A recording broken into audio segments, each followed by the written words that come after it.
Good morning, dear Thai, dear community, beloved community. Today is the 18th? Nobody knows, huh? No, it is, yeah. It's the 18th of June, 2019, and we're in the middle, at the heart of our retreat, the Neuroscience retreat here in Upper Hamlet. After a lazy day and some activities also, like the 5 mindfulness training presentation yesterday, for instance. So I would like to invite us all to enjoy 3 sounds of the bell, coming back to our breath, again, coming back to that island, as in the song, a safe place we find when we come back to our body and touch our true home.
The first seal of Plum Village tradition, practice, is I have arrived, I am home. And that is a practice to truly arrive in the here and the now and find a home in the here and the now, in our body, in ourself, and with each other. When we think of a home, we may think of bricks and mortar, we may think of where we grew up. So spiritually there is the spiritual home, coming back to ourself and being at peace with what is, being connected with our true nature.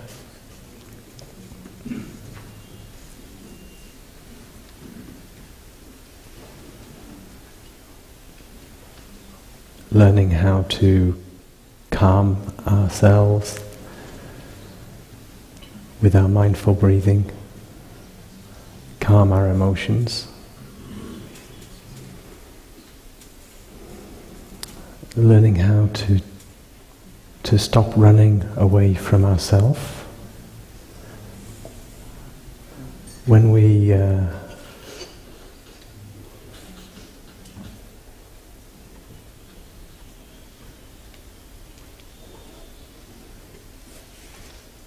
if we think of sometimes we remember that some feeling of being abandoned. Many people have an experience of being abandoned. And they wish, never to be abandoned again.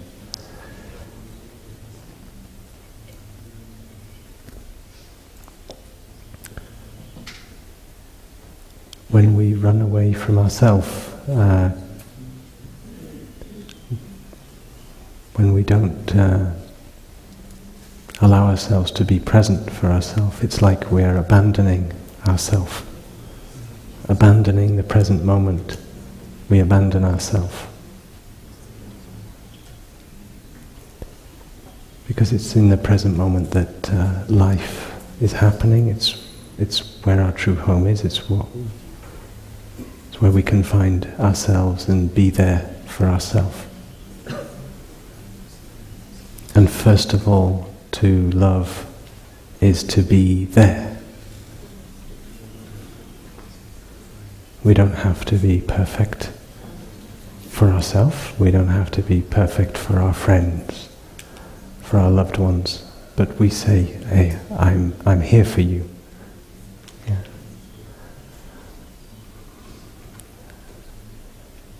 And that is a statement of love. And we want to be able to offer that to our friends, to people in need, and to ourselves. To be able to offer that presence, being there for ourselves.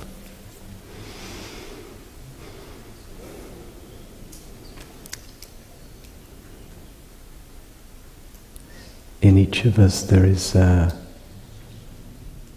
5-year-old child, an 8-year-old child. There is lots of times we can identify ourselves as children, different ages, going back even to our inner baby. I want to invite you to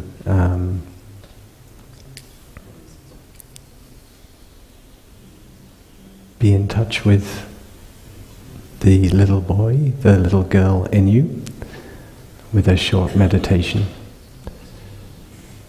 and invite them to be present also for this talk. The present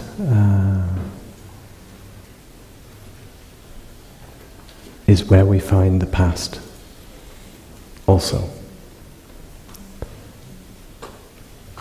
It is by being in touch with the present that we can unmask the past. It is always alive in us. And our inner child is also alive in us, and sometimes causing problems for us, showing up at unusual times. But this time we want to say, it's okay for you to be here. Yeah. You can also be with me at this time. They don't have to listen to the talk, they might find it a bit boring. But nevertheless, we let them be present with us. So with the sound of the bell, just come back again in and remind yourself of your inner child, whatever age, maybe 5, 8, 11.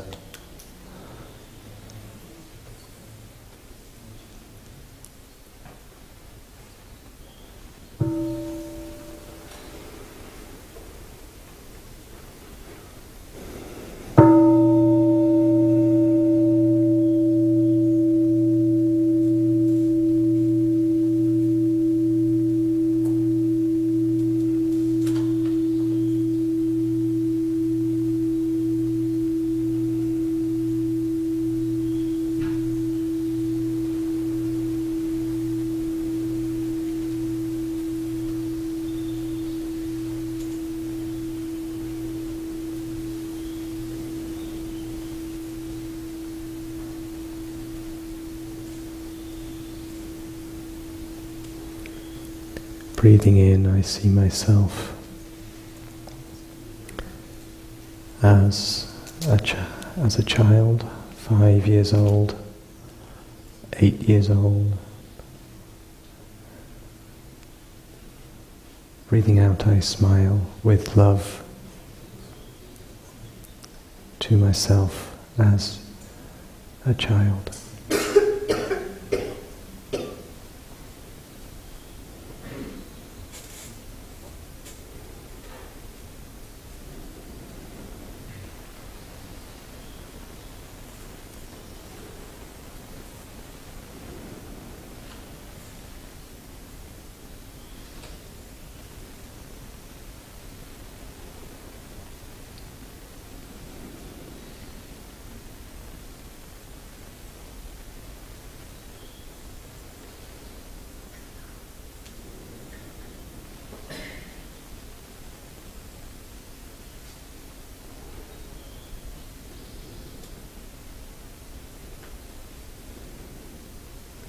The child may have some wounds,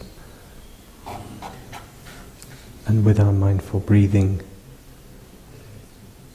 we calm the emotion, and we let the child know it's okay. And we benefit also knowing we are in a safe environment, we are in a community of loving, kind people who are also taking care of themselves with their mindful breathing. And the collective energy is there to support us to be truly present for ourselves and for allowing any emotion. We want to allow the child to let go of their burden. Invite them to be a happy, touch their happiness. We let them know we can take care of that burden now. We're adult. We've got the practice. You don't have to. You can let go.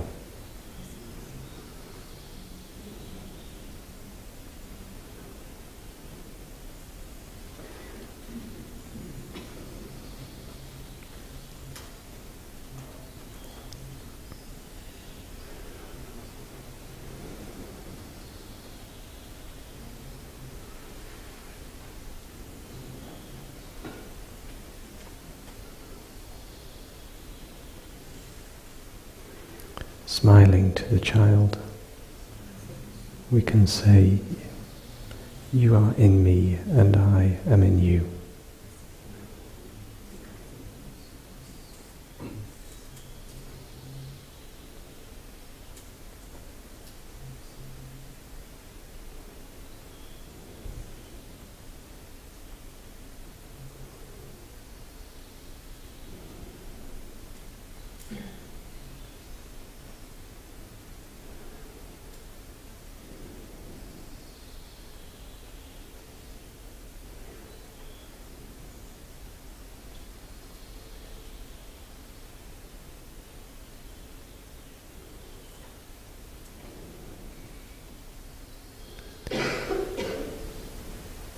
So thank you for your practice. Thank you for bringing your inner child to the present moment with you.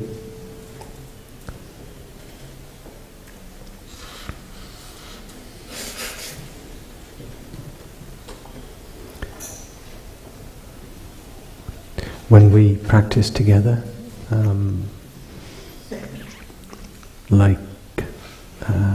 like this, we feel confident that we can do it.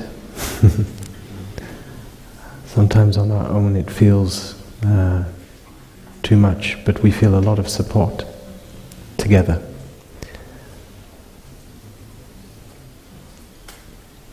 also when we are in our family circles, we feel the quality of the listening, and we feel safe to share what is, and to be in touch with what is really going on,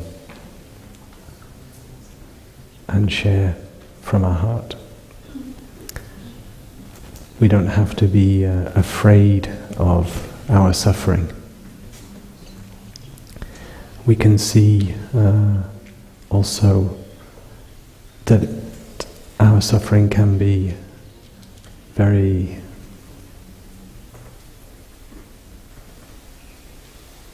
there is goodness in it.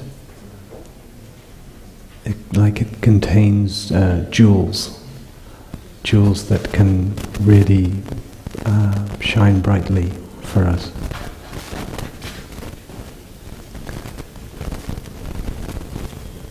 There's an enigmatic quote I often think of. I don't know exactly what he meant by it, but T.S. Eliot said sapphires and garlic in the mud.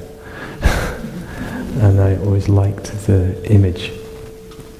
And of course you do find sapphires and garlic in the mud. Yeah.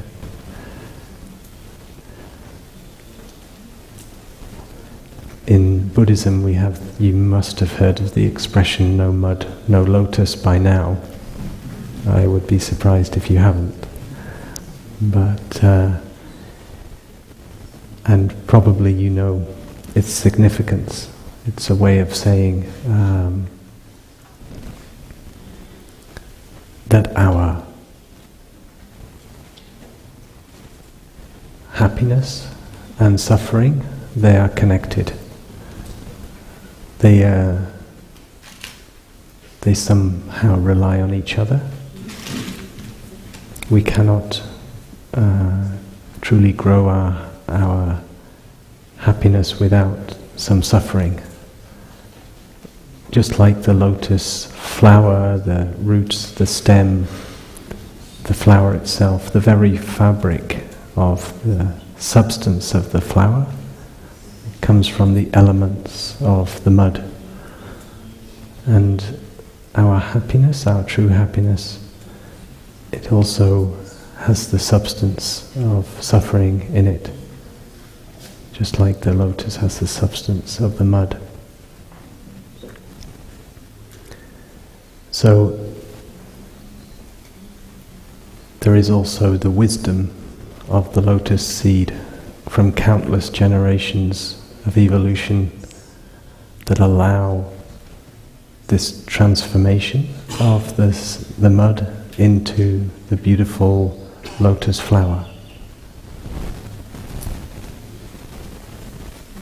And if we are to transform our suffering into happiness, we also need a kind of wisdom like that. And it turns out in our store consciousness there have been transmitted to us seeds of wisdom.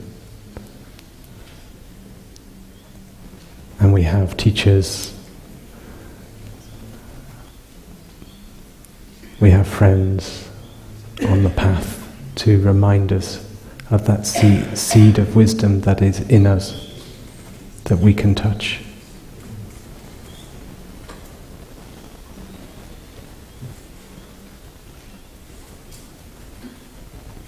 We can sometimes be overwhelmed by our suffering, and we need a rest. For sure, there is not a scarcity of suffering in the world. So there's plenty of mud to make lotuses. I would say there is too much suffering, and we need all the help we can get. We have to be very grateful to everybody that is doing their part, finding different ways to relieve suffering.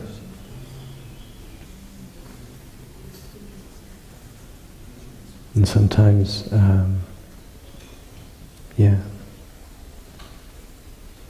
but if we want to get rid of all suffering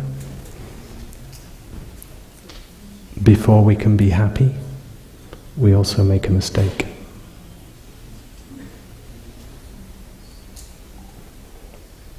We do need some suffering to grow our happiness, to grow our compassion. Therefore, when we think in Buddhism they have something called the Pure Land. Thai's tradition also includes the Pure Land tradition. Like a heaven, the concept of a heaven, a utopia. Maybe the thought is a place where there is no suffering anymore. But then that is a place where you cannot grow your love, you cannot grow your lotuses, you cannot grow compassion, you cannot, yeah. And interestingly, the word compassion from the French contains suffering.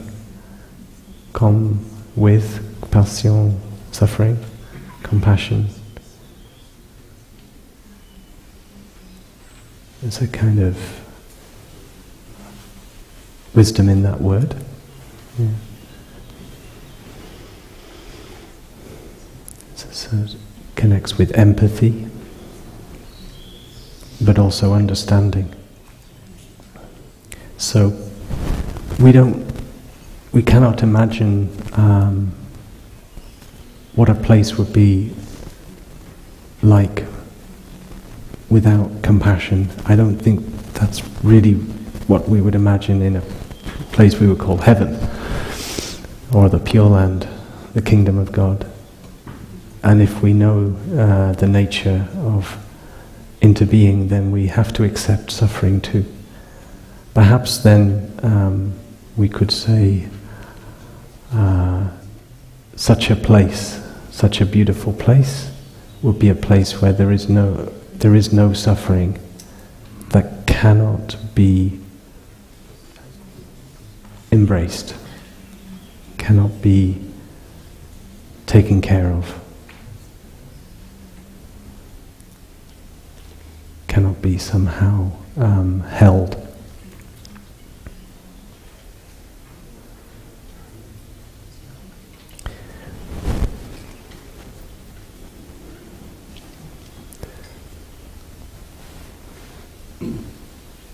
If we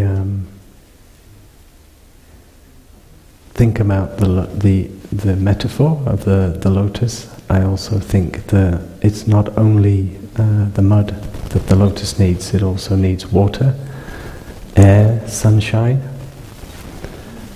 And that also, for me, when I think of turning suffering into happiness, yeah. So we've already mentioned the seed of wisdom, like the seed of the lotus.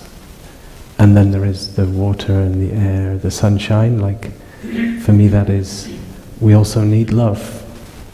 We need a good environment.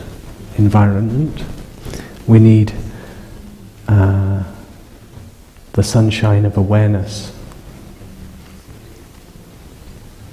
the light of mindfulness, to penetrate, and it's with its energy, which is also the energy of love, the energy of mindfulness and concentration.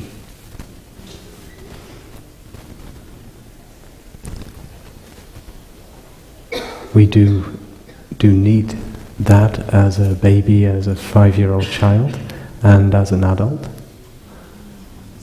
And we need lots of homes where we can find love, true love.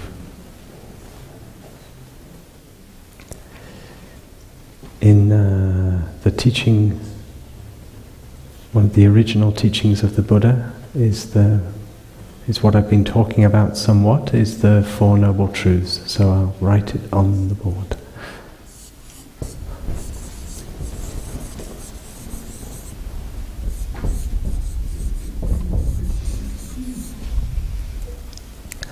The first noble truth is that suffering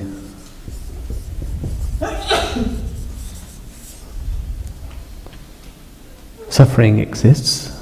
It is undeniable, and yet sometimes we're not directly in touch with it. We suffer, but we don't know why. And it can be a great relief when we allow ourselves to finally simply be aware of our suffering and say, yes, this is it. This is my suffering. And instead of lots of indirect things knocking us sideways and overwhelming us, we are finally saying, okay, this is it.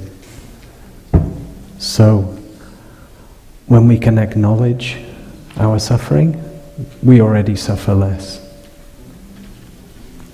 And then when we look deeply into our suffering,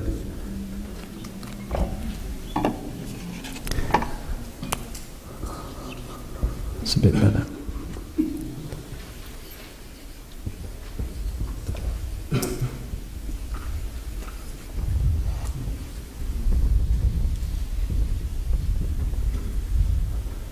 We see the causes of our suffering.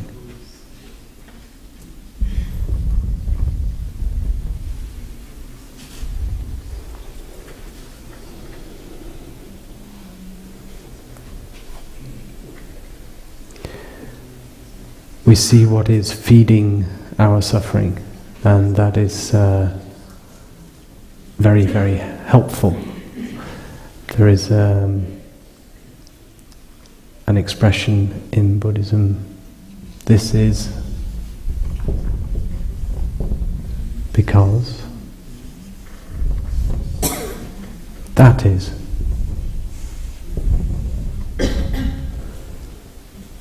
In French, what is that? Huh?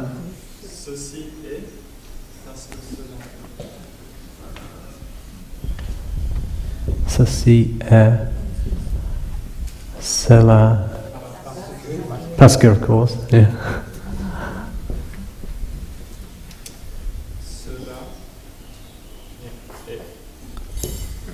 Yeah.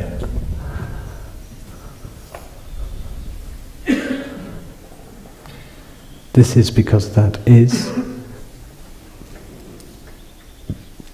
Cause and effect. Cause and effect is another thing that is very helpful to understand co-arises. And the interbeing nature of cause and effect. In the cause, there is already the effect. And if you see the effect, in that you're seeing the cause.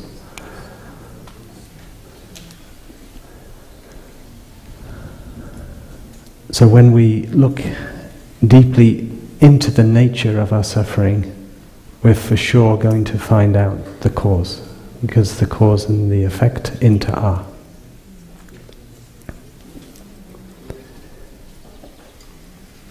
And when we see the cause or the causes, maybe there's many causes,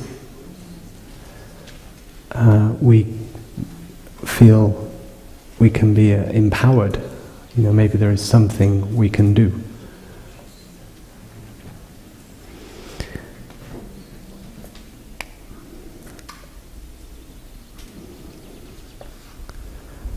The third noble truth is that it is possible to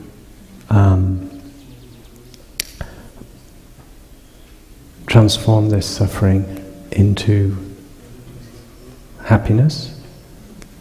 It is possible for us to experience life without this suffering as it's manifesting. It's a way of saying is to say happiness also exists.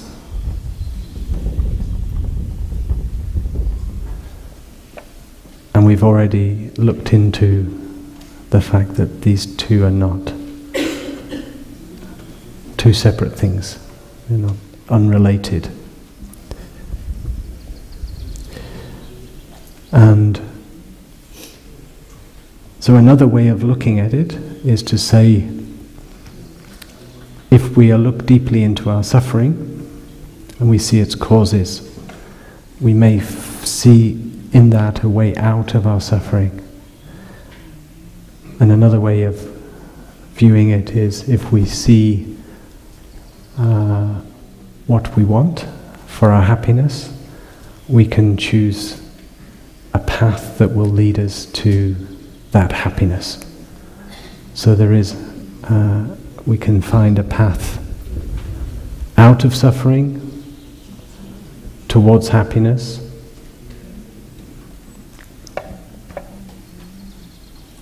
So there is a path that leads to well-being, is another term, out of suffering. In a sense, suffering is another way of saying ill-being. So ill-being, well-being.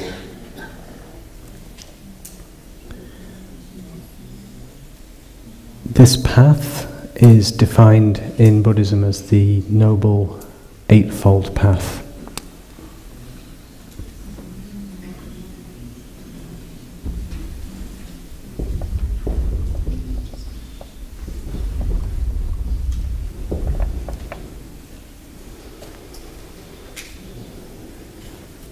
So let us look at that teaching.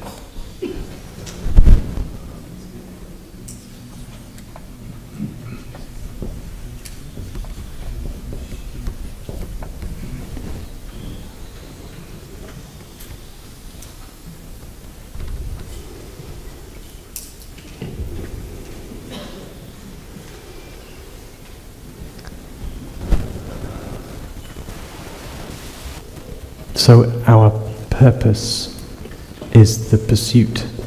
This is borrowing from the American Constitution. The pursuit of happiness. But let's say true happiness. Not to confuse it with an individual goal.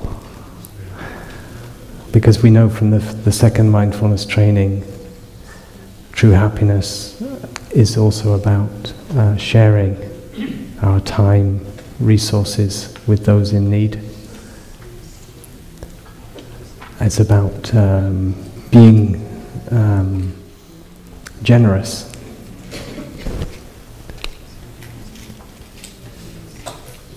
I'm sure the pursuit of happiness, as per the Constitution, could accept that.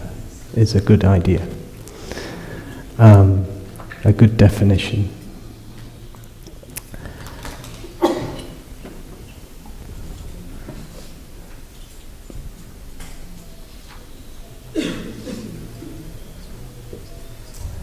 So if there are 8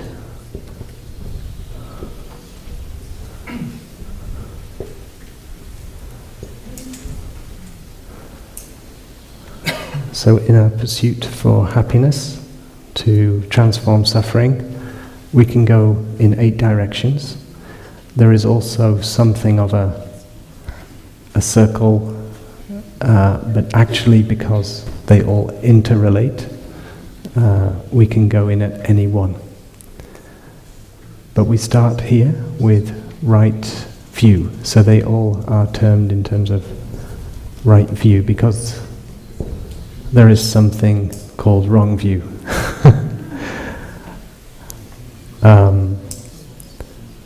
Not good or bad, just not in respect of conducive to well-being, and conducive to peace and happiness for one and all. There is right view and wrong view. Right view also, we're talking about a view that's also somehow consistent with the nature of reality. So it's consistent with in Buddhism, the insight of interbeing. When the Buddha was asked, what is right view? He said, the view that transcends the notions of being and non-being.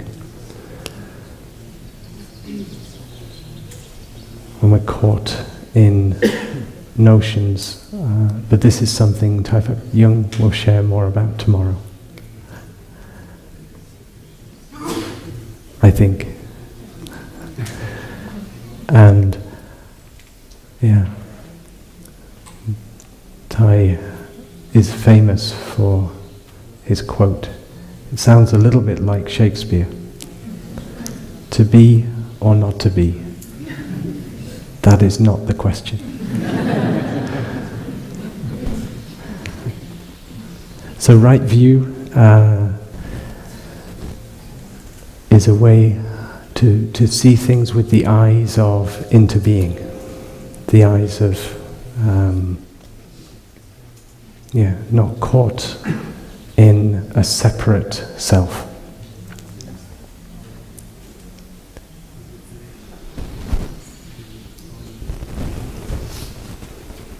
The notion of a self is a kind of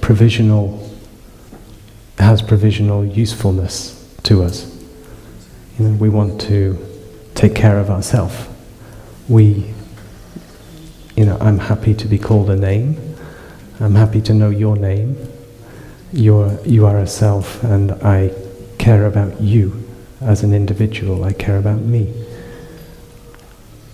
But it's a provisional notion, and when we look deeply, we also see our nature of no self, that we're made entirely of non-self elements.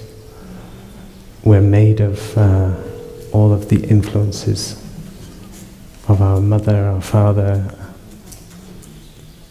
grandparents that we may or may not have known, and going back ancestors, blood ancestors, spiritual ancestors.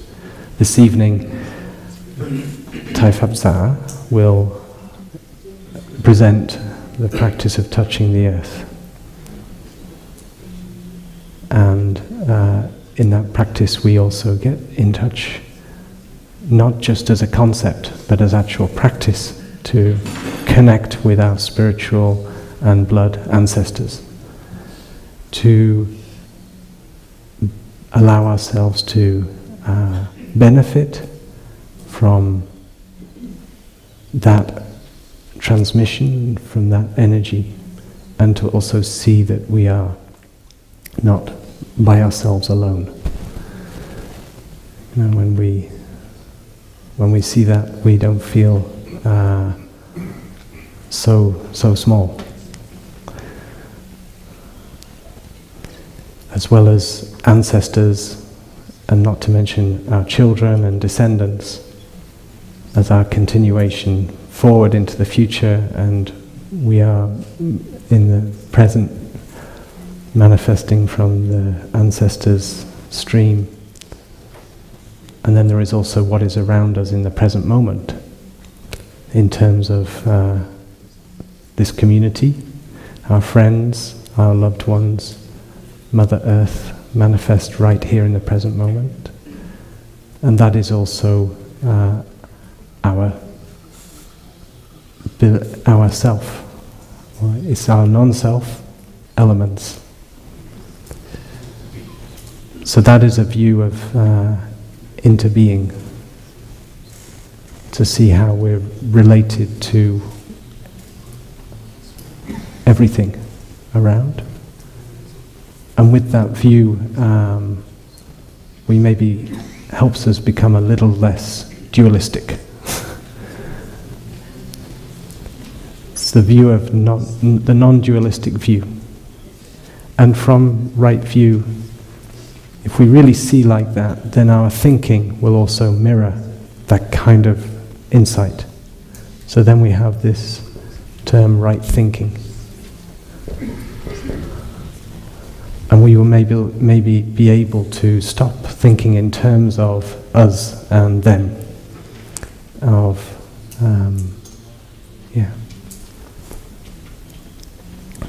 me against you, somehow.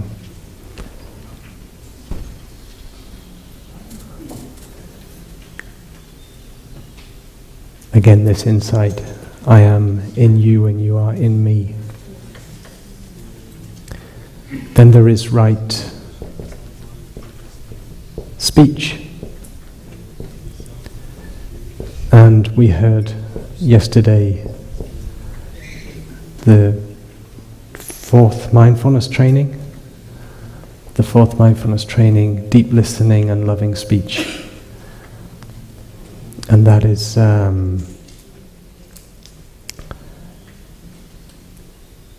way to help ourselves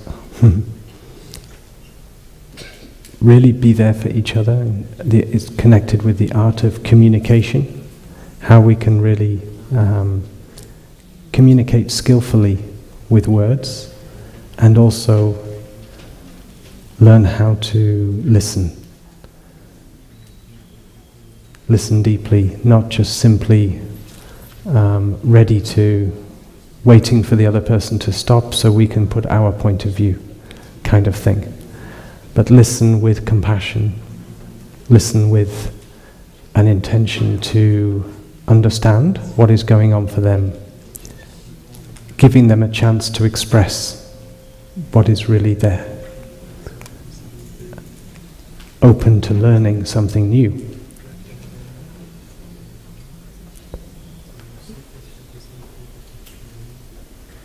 Right speech includes then deep listening. And then there is right action. We think of bodily actions, things we do. Together, the three make what we call the triple karma. So this is, collectively it's our karma, our action. Three actions of body, speech and mind, thinking. And somehow we have responsibility for our actions of body, speech and mind. We can choose somewhat, yeah? What if we are in a place of presence for ourselves, we can notice a choice, not just of what we say and what we do, but also what we are thinking. We're capable of producing thoughts. When you notice you produce a thought that is coming from a feeling of anger, and that thought is a thought to punish the other person, a thought of perceiving them, thinking of reasons why they are really a bad person. And we want to have them suffer because we suffer. Those kinds of thoughts lead us to more suffering for the other person, but also for ourselves. It's a kind of toxic energy that we have, and when we perpetuate that kind of thinking, we consume those kind of that kind of as a food that we consume. When we study the full awareness of breathing sutra, there is a method of there is an exercise. Breathing in, I gladden my mind. There is an exercise, breathing out, I gladden my mind. And another one, breathing in, I generate a feeling of joy. Yeah. So it's possible to intentionally invite those seeds of joy and well-being to come to be with us. We just have to make that thought, and we can do it. So we don't have to feel disempowered by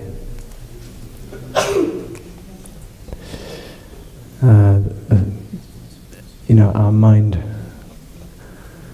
doing its own thing. We can take charge.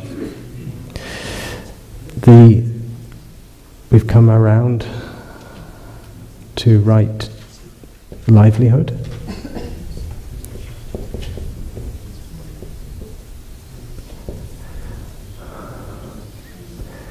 Again, this relates to the second mindfulness training a lot, like choosing how we spend our time and energy.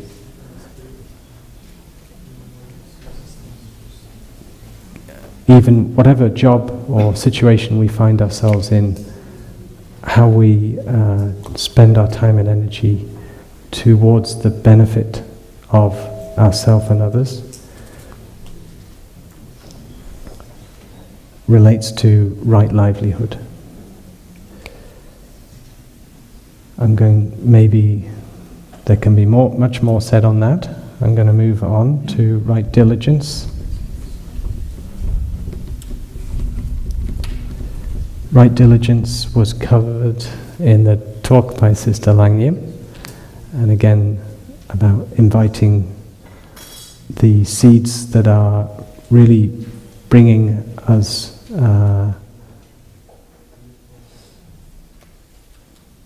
to a more balanced and state of well-being, and taking care of being there when the seeds that are maybe destructive have come up.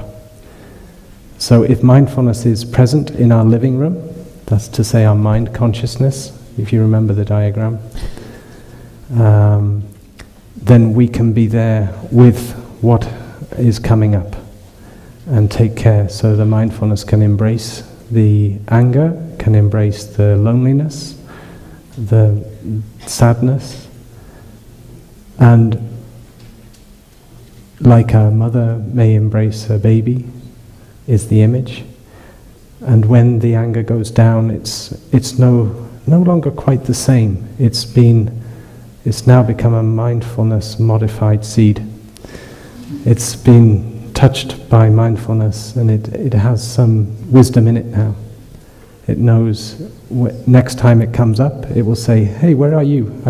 Last time you took care of me. Can you please be there for me again?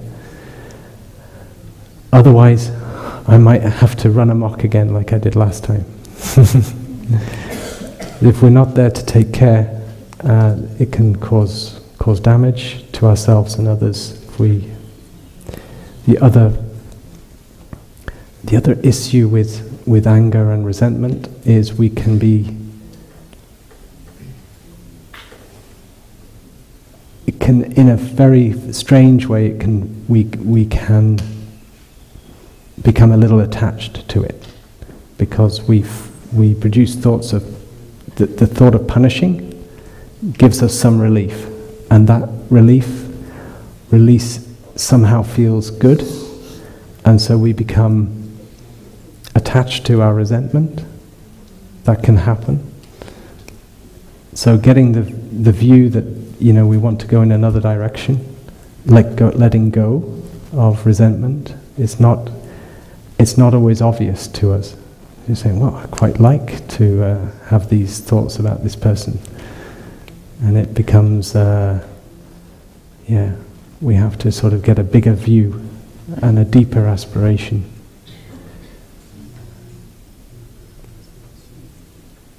Right diligence, and then there is right mindfulness.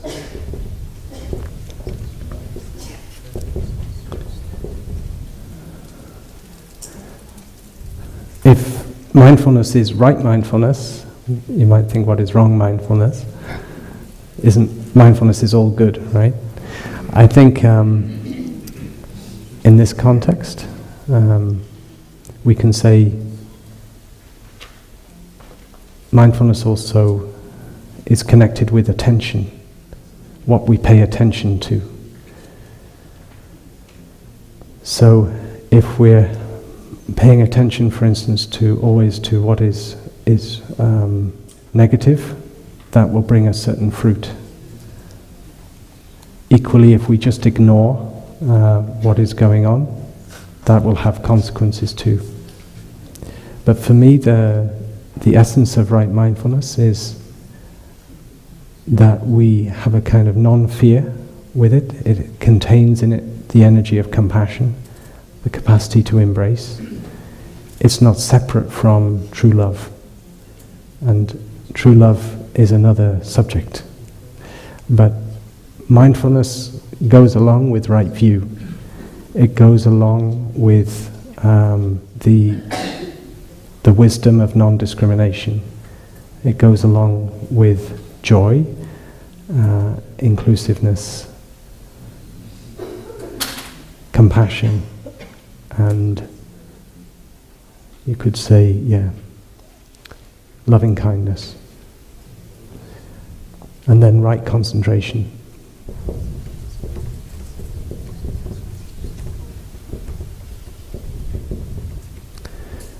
For concentration to be right concentration in this context, we actually need to be relaxed, at ease. It's not the kind of Rodin, you know, the Rodin sculpture, the thinker, that kind of concentration. I've been to Quaker meetings. I like to go to Quaker meetings. Sometimes I went to a Quaker school, and I enjoy that. But sometimes maybe they haven't been taught about smiling and breathing, and they go into that kind of trying to get in touch with with God's mind. Good intention, and maybe they're doing it, but it's a funny posture. We do this posture. But the point being, when you see the Buddhas on the hill, when you see somebody sitting peacefully with a half smile, you sense an energy of peacefulness, of joy, of presence, and you can sense this right concentration. Yeah? This feeling that they're very stable in their body and mind. The body is stable, the mind is stable. And this stability is connected with right concentration in the context of the Eightfold Path. And of course, right mindfulness leads to right concentration, and right concentration will take us to right view.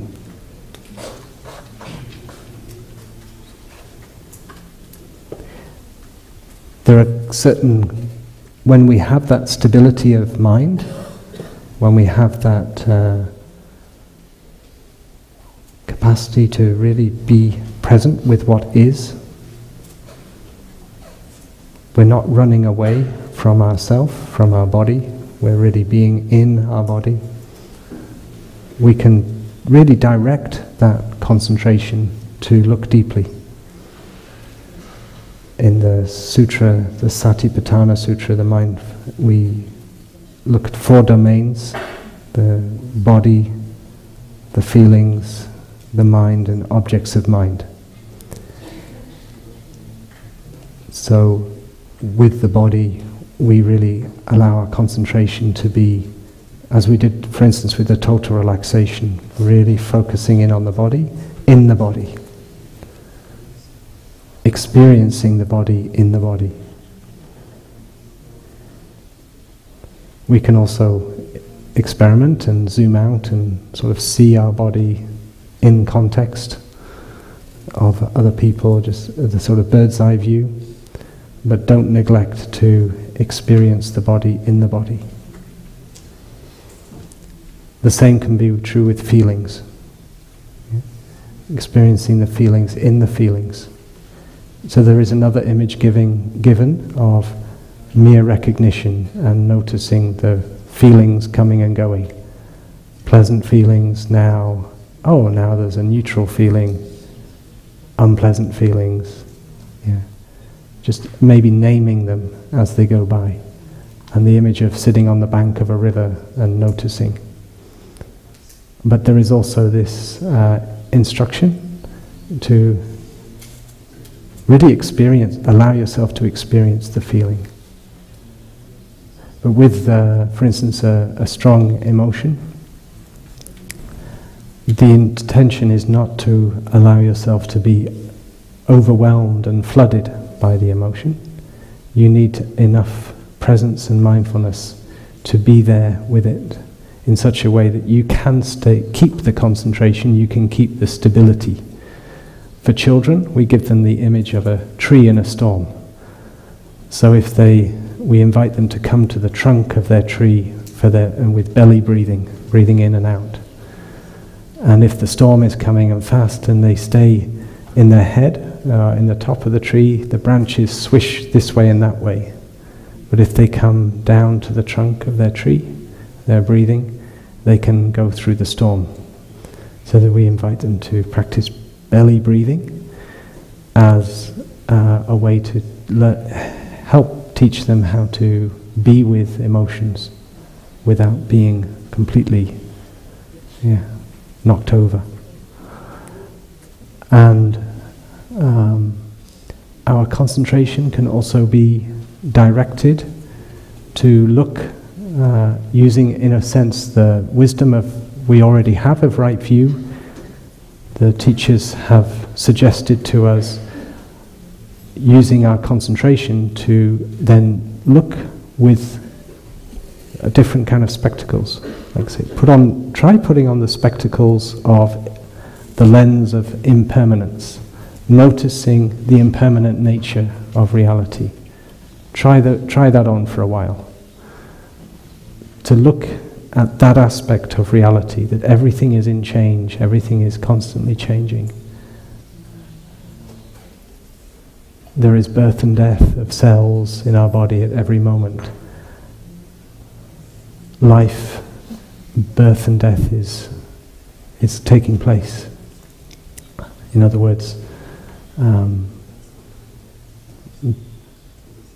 life relies on this process of birth and death, of change, of things coming, manifesting, and then from causes and conditions, and then other causes and conditions, and different things manifest.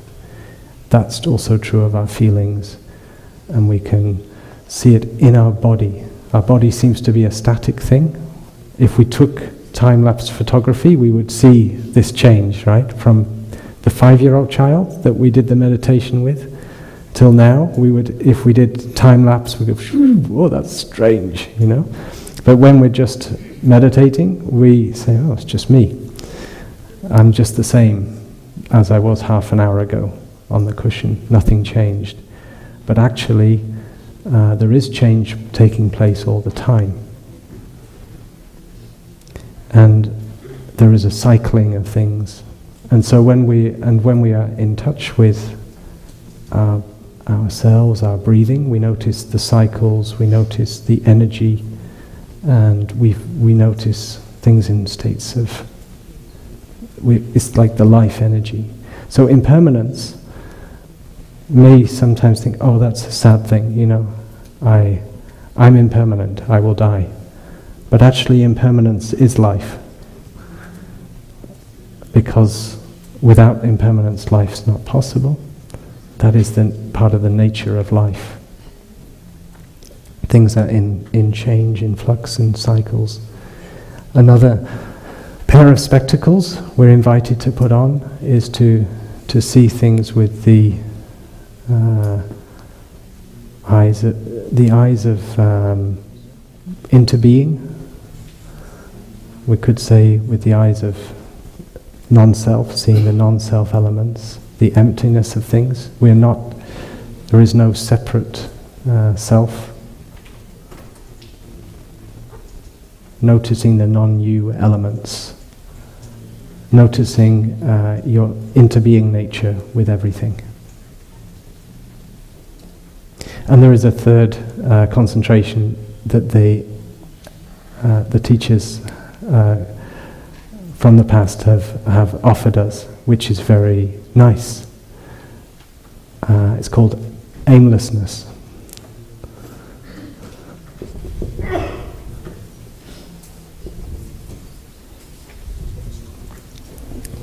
And that is a way to not put something in front of you for being happy in the present moment.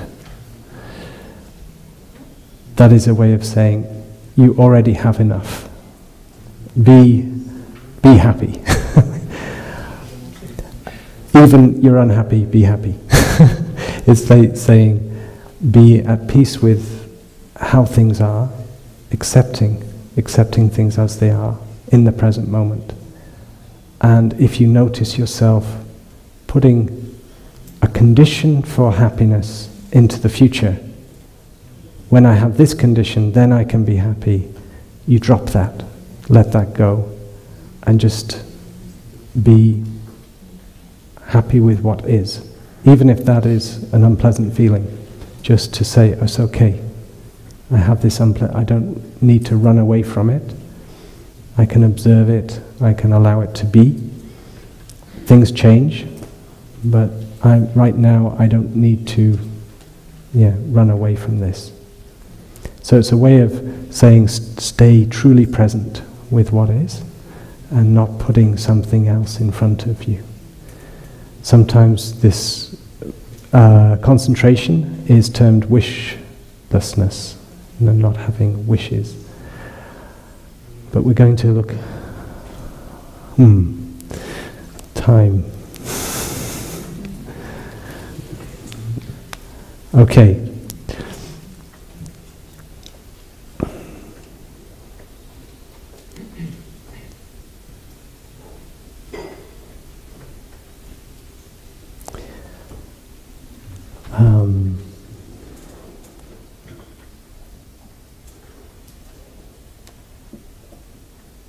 There's a few too many things to talk about. Let's see. Okay, I was asked to talk about the four nutriments. And it very much relates to the causes of suffering, also the Eightfold Path. So I'm going to take a little bit of time with this.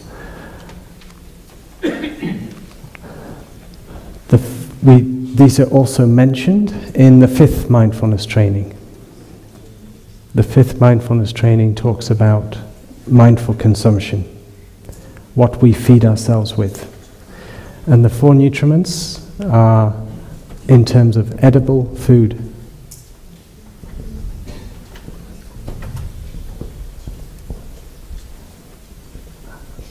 Sensory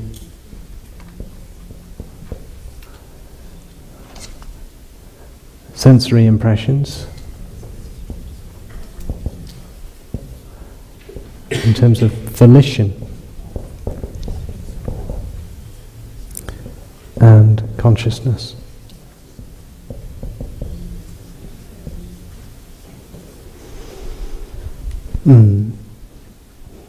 So, what we eat,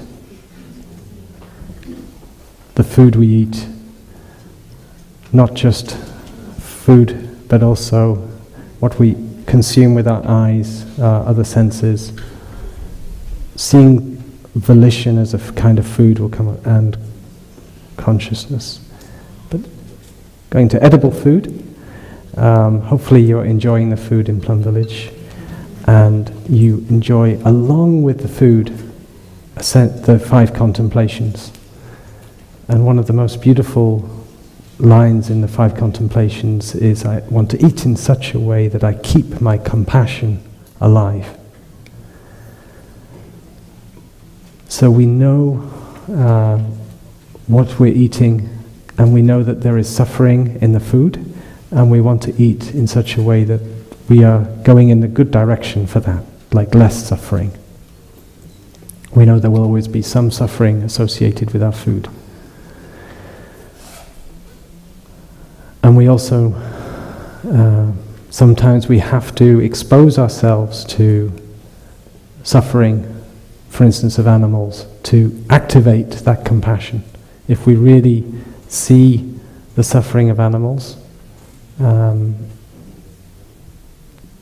when we are not being vegan and we see the suffering connected with the food we're eating, it's difficult to eat. And that's a good thing, in the sense that it's because of compassion that we're finding it difficult to eat that. So we choose foods which, allow us to be in line with our compassion. Not just as an idea, but as a real sense of like our compassionate energy. And the vibrancy of the food we consume. The food is fresh from the farm, we feel that energy.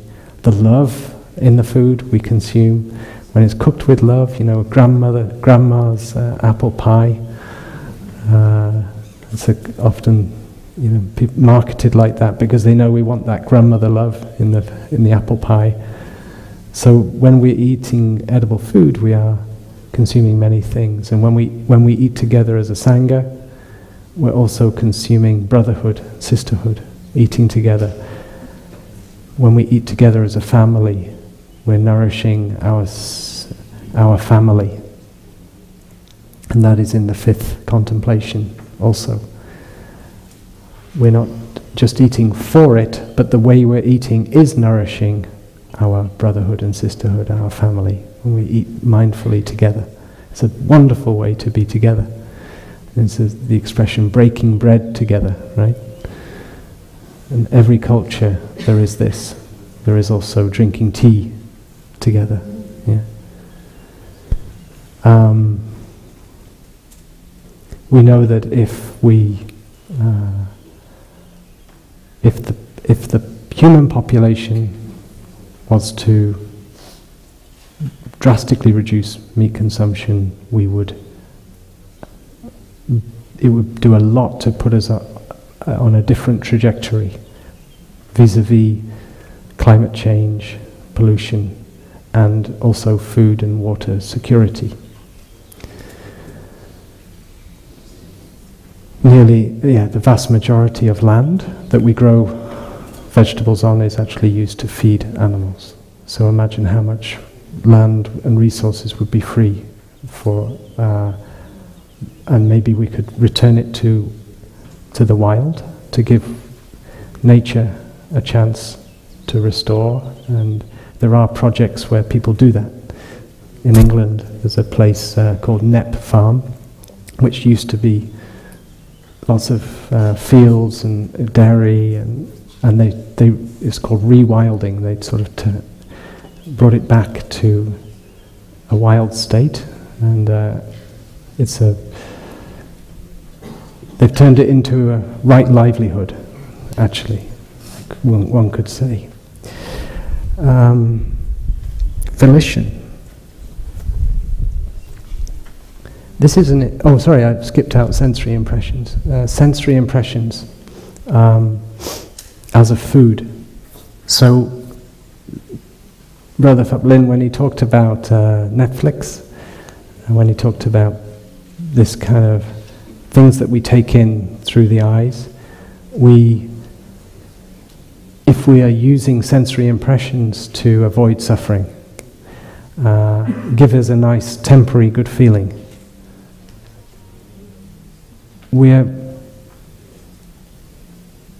A number of things consequences to that.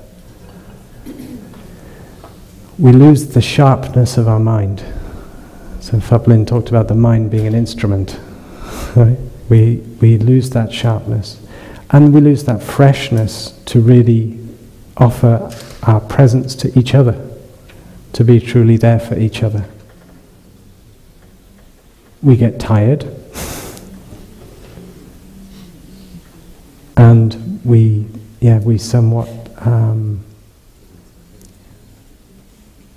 also can water seeds of violence and discrimination in us. So this was probably talked about in the 5 mindfulness training presentation.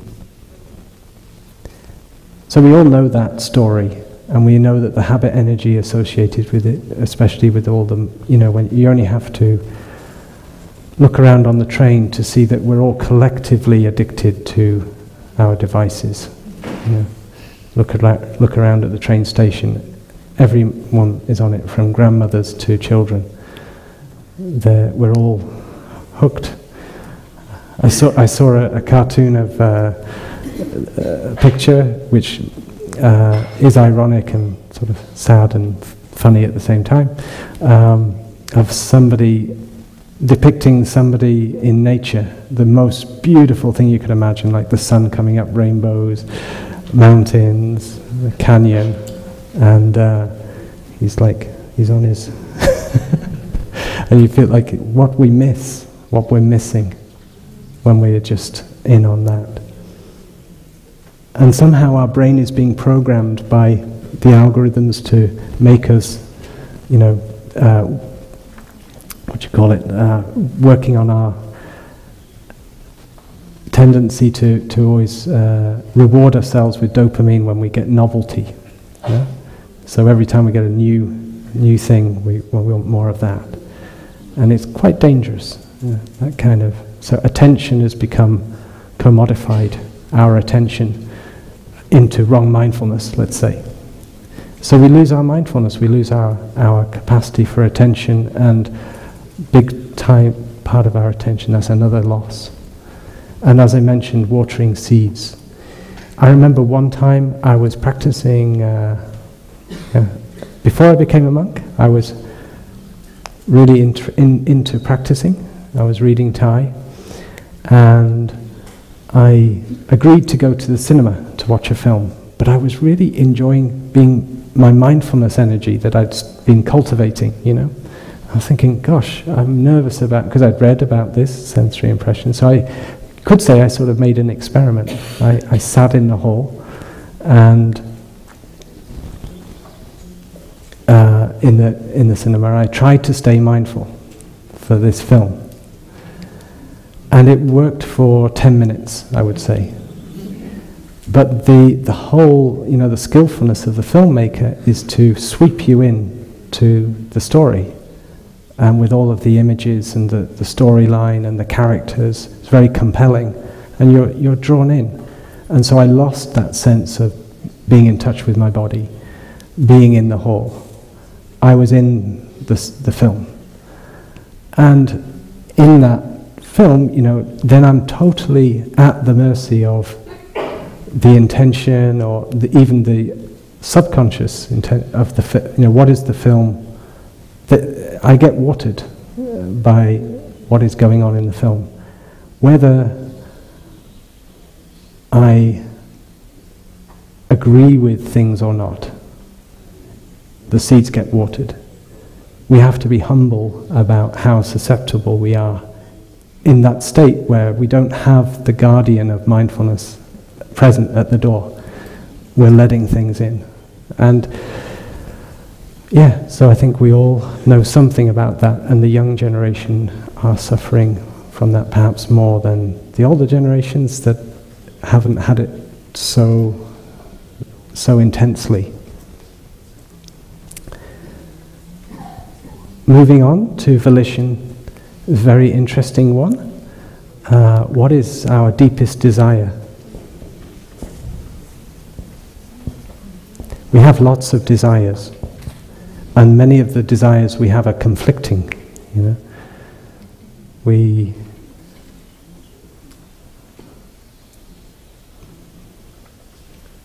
can come up with some conflicting desires, but they're kind of small, you could say temporary desires, but they can take over.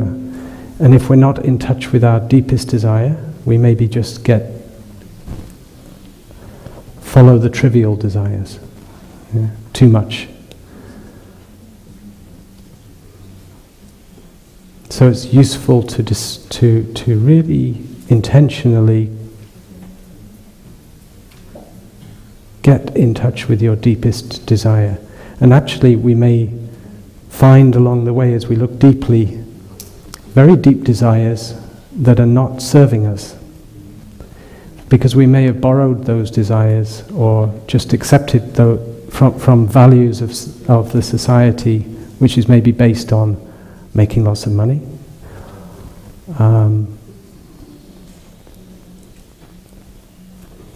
comfort, you know. So, for instance, if our desire is to make a lot of money, that will drive us to a certain place, and it will. We have to question, you know, whether it will bring happiness. Before this retreat, we had a retreat for business people, and there was Thai answered a question one time. What happens when you have to choose between success and happiness? And Thai shared, you know, well, I would choose happiness over success. Yeah. And maybe you can't be both. You can't have both if you're looking for success in one direction. But happiness in itself is a success, right? If we can cultivate true love, that's a success. That's a wonderful thing we can do. All of us have at our heart the desire to love, the desire to understand, the desire to contribute to life, and that is a very wholesome desire. When has been talked about manas, the 7th level of consciousness, that manas consciousness actually largely derives from our need to survive, our survival instinct, the life principle, which is also in the store consciousness. The life principle, the store consciousness can be seen like the crust of Mother Earth, containing all of the seeds and holding and making life possible and for life to keep continuing.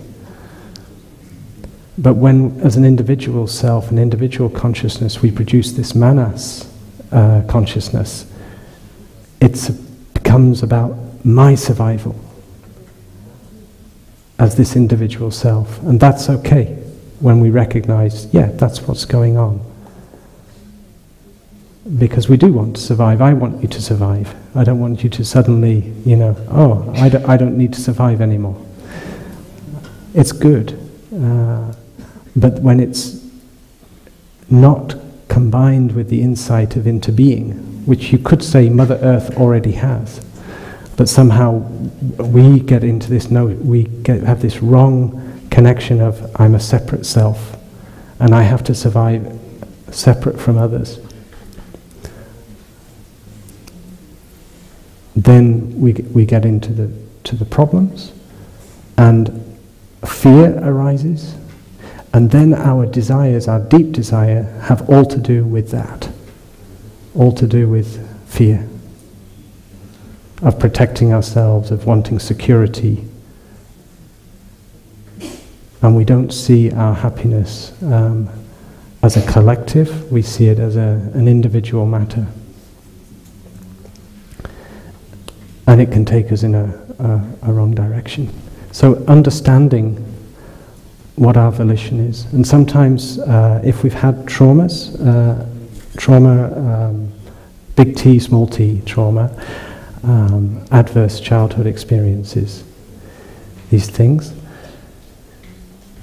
they can maybe create, when we look back and we connect with that child that experienced that, we can notice that at that time we formed a volition, never again.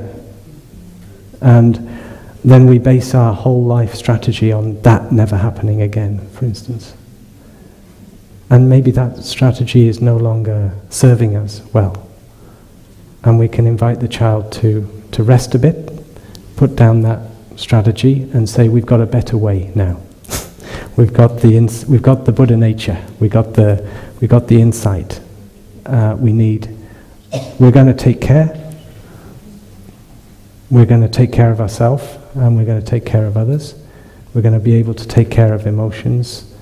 We can touch non-fear, the seed of non-fear, and we can and compassion.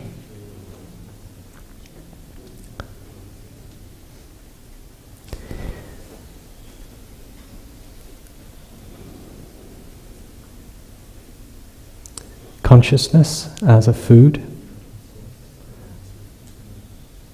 an energy that drives us.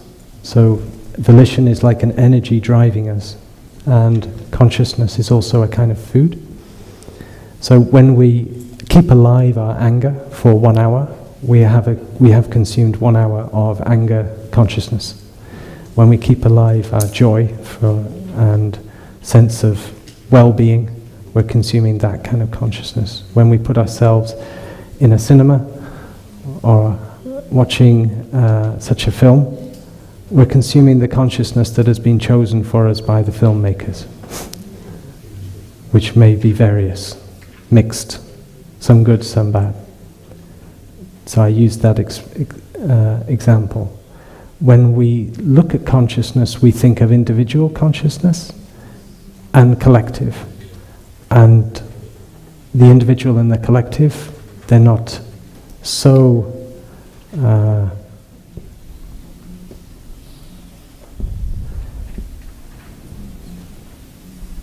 so this is the store consciousness. Actually, this line continues out because we're part of the whole. And we are influenced, what is going on for other people, what is our so-called environment, which is actually, we are our environment. We experience. Either it's affecting us subconsciously, or we become aware of it in our living room, in our mind. But for instance, you come to Plum Village, you experience the peaceful energy, the collective energy, and you let it permeate. You let it in. And to some degree, you could resist, but it somewhat gets into people anyway. I've seen people resisting Plum Village, yeah. And yet somehow it gets in a bit, and they say,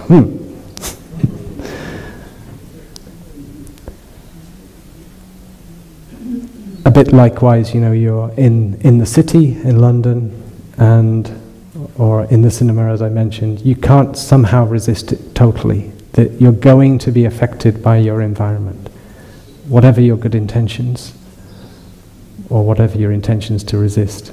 Yeah. For our children, we want them to be in good environments, not to mention ourselves, and we know that the family home is one place. Thai has often said the school is maybe a second chance for there to be an environment where there is love. When Thai came back from Vietnam, he said, I want to build what has been destroyed. Build a house of love. That's Plum Village. Partly. There's many other centres. Thai has done that a little bit everywhere. He's made a lot of success in building Sangha, building community. He took on Martin Luther King's dream, made it. He already had the dream, but he said he redoubled his efforts when Martin Luther King was killed. Martin Luther's dream of a beloved community. We need community to support ourselves and each other and our children in a good environment so that they can consume good consciousness. Yeah. Give them the best environment. Yeah. So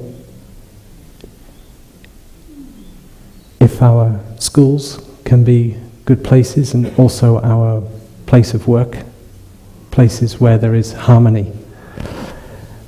What a child enjoys most is seeing his or her parents in harmony together. Makes them feel safe, right? And so building harmony in our community, in our families, is a huge subject. it comes to this aspect of right speech for mindfulness trainings. And we have practices in Plum Village. You could say community technology. One practice is called Beginning Anew, where we take time to check our perceptions, take time to express appreciation for each other, and take time to create a space where we can also express our regrets.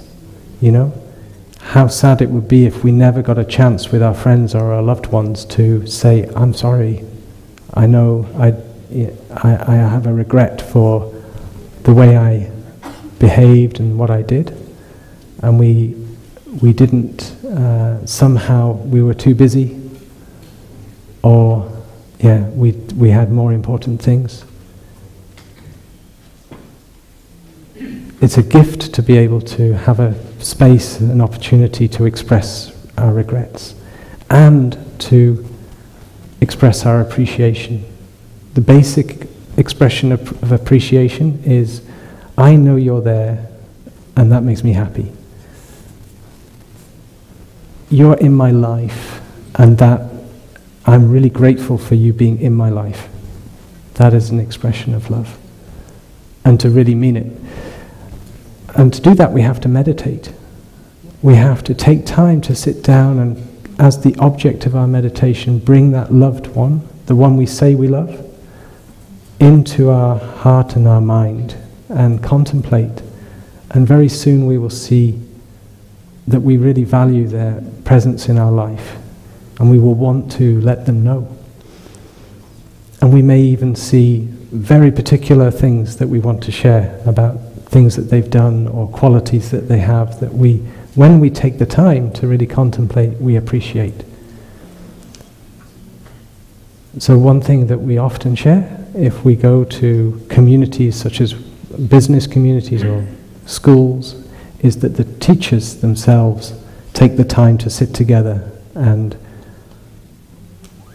express appreciation. In one business, somebody from London, a friend from London, said they don't say, they use the expression acknowledgements. Yeah, we acknowledge each other. In Plum Village we say flower watering, and that might not work so well in a macho business environment. Yeah, but it works for the children. Yeah. We water each other's flowers, because it also has this image of watering the good seeds in each other. It's not to make us proud, it's not to water our arrogance, it's to just let the other person know, I really see you, and it really helps. Yeah, it builds a basis for trust, and it allows us also, when that trust is there, to be able to share about our difficulties. Maybe there is something that the other person is doing that we also want to let them know. Oh, this is touching a difficult place in me when you do this, you know, or this action. Yeah, or maybe one of the things that would prevent us from doing that is our pride. You know, to go to somebody and saying, I'm suffering, please help, can we talk? We might rather say something like, I'm not suffering. What are you talking about? You know, I don't need you, kind of is the message. But to say, no, I do need you, and I do value you, and although I'm angry at the moment, although I have this problem, I really want to restore communication in order for our connection to be fresh and good again, for our brotherhood to get stronger, our sisterhood, our relationship as parent, child, spouse, whatever, colleague. So we need to put some priority on doing that and have the courage to do that, to let go of, you know, the the small desire to punish and get in touch with a bigger desire, because the punishing is connected with the separate self, the manas of like defending, and it doesn't help us. But if the real healing can come when the communication is restored. There is a woman who came to me on a retreat after I gave a talk on the subjects, purely on the subject of letting go, and letting go of resentment was part of it. And she said, "Can I let go of my resentment that I still hold towards my mother, who died 40 years ago, and I'm still resentful?" I said, and she said, I said, "Well, it'll take a little bit of time." And she said, "Yes, I don't want to take up any of your time." But we sat together, and somehow the miracle happened. Partly the context of the retreat environment. Miracles can happen. The environment is good for that. And then just with a few words in the right place, I was able to help her see. I actually sort of spoke as if I was her mother, and I expressed my appreciation for her. She had an issue of being abandoned when she was 6, left with her grandmother. She was very sick, and her mother went back to Africa, where she was doing lots of bodhisattva work, lots of good work. So her mother was a good person, right? But she carried that resentment to her mother that she was left right through, and at this time she was 70 years old. And just by her hearing that her mother truly did appreciate her, by hearing that her mother was truly regretful. Her mother had always expressed guilt, about what had happened, but the guilt was about her, about the mother's guilt, about how I was in this terrible situation and I had to make this choice, so please have compassion on me because this was and that's okay, she's suffering with that guilt. But it's not the same as expressing regret. When you express regret, truly you're getting in touch with the impact on the other person. So to be able to say to her, I totally see the impact that this has had on you, and I'm so regretful for that. You didn't deserve that. You deserved all the love in the world. You deserved me as a mother.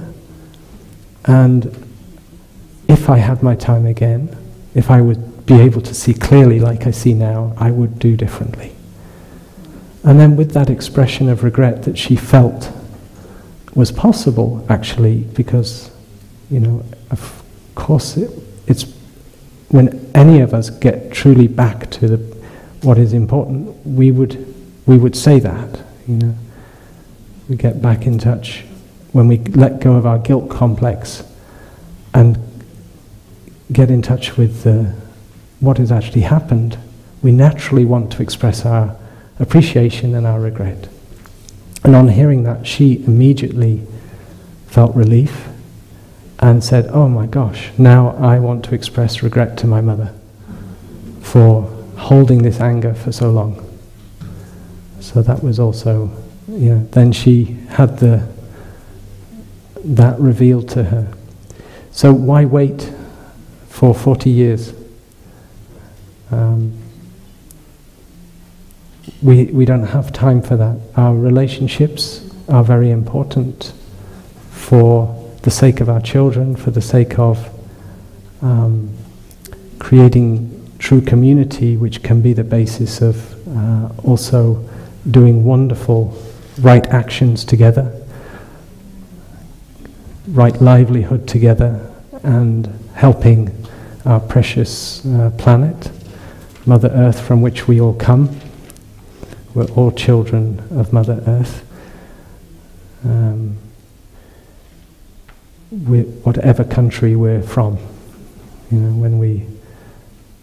when an astronaut, astronauts, when they look down on Mother Earth, they see this beautiful jewel in the cosmos, in the black void, and they know that they want to be back home. And it must be strange to imagine all of these tiny little, the countries, borders separating people. People are people. Humans are humans. And we're one species in a beautiful life on Earth. And I think when we get that perspective, we can let go of so much pettiness. The insight of impermanence, just one last, Tai gave this example. So that is an example. He said, if you give somebody a hug that you may be angry with, and you give them a hug and you imagine them 300 years from now. So it's called the 300-year hug. And you hold them and you breathe, and you think 300 years from now, gosh, you won't be here. You'll be gone to the 10 directions, yeah? And guess what? I'm not going to be here either, you know, back to stardust, whatever. But that gives you the insight, wow, we have each other now. How precious. And we can cherish our time together. So that awareness of impermanence can help wake us up.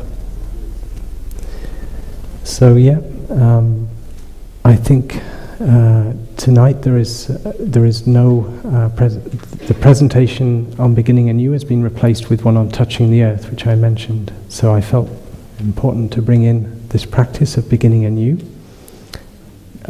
Practices of true love and beginning anew, so important for our relationships and for